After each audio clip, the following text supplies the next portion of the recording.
So guys, keyingi part 1 reading tahlilimizni boshladik. Tayyor bo'lsangiz boshlaymiz. Read the text o'qiymiz. Fill in each gap. Har bitta bo'shliqni one word bilan tez to'ldirib tashlaymiz. You must use. Bitta so'zdan foydalanishingiz shart. Qayerdagi tekstda berkitilgan. Tayyor bo'lsangiz qana boshladik. Tekstga qarasak, qo'rqinchli emas, ishlasa bo'ladi. Xo'p, rasmga qarasangiz qanaqadir joy, hudud va arlar bilan to'la va bu nimadir pishiriq va bu xavotirdagi bitta qiz. Xo'p, a few years ago, bir necha yillar avval, Kim Liza Turnbull, bitta shaxs, was in her home, Yorkdagi o'zining uyida edi. She made a cake. Xo'p, made a cake, vocal location, tort pishiribdi and left it. Qoldiribdi qayerda? On the kitchen table. Stol ustida qoldiribdi. She was looking forward to bu ham gap. Intizorlik bilan kutibdi uni nimaga? Eating it. Intizorlik bilan uni yeyishni kutibdi. But when she opened the window, qachonki u derazani ochganda, haqiqatan mana derazani ochganda, to help yordam berishiga, nimadirni sovishiga, more quickly, tezroq sovishiga yordam berish uchun derazani ochibdi. She unfortunately didn't notice a large number of bees flying around in her back garden. Lekin orqasida uchayotgan ko'plab arlarni payqamabdi. Xo'p, derazani ochibdi, nimanidir sovishiga yordam bergani. Tortni sovishiga bo'lsa kerak-da.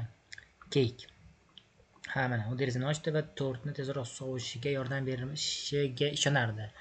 Xo'p, va nima? U intizorlik bilan kutganda yeyishni haqiqatan ham kek tushadi birinchisiga.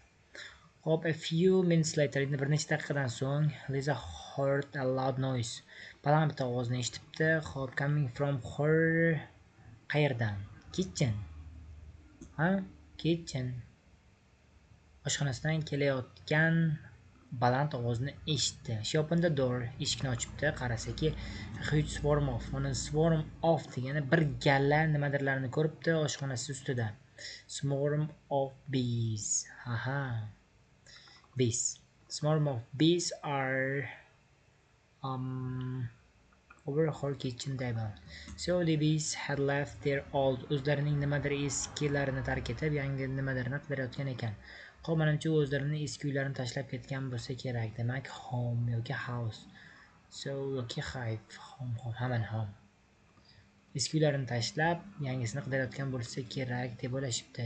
It seems, bu shunday tuyuladiki, that the queen bee, qirolichari, which controls all the others, aniq u qolganlarni ham nazorat qiladi, had a fancy bit of cake. Bitta tatib ko'ribdi and landed on it. Hop, qo'nibdi. So qiziqish bildiribdi va tort ustiga qo'nibdi. Qiziq. She was followed by 15 others. 15 mingga yaqin sheriklarini ergashtirib kelibdi.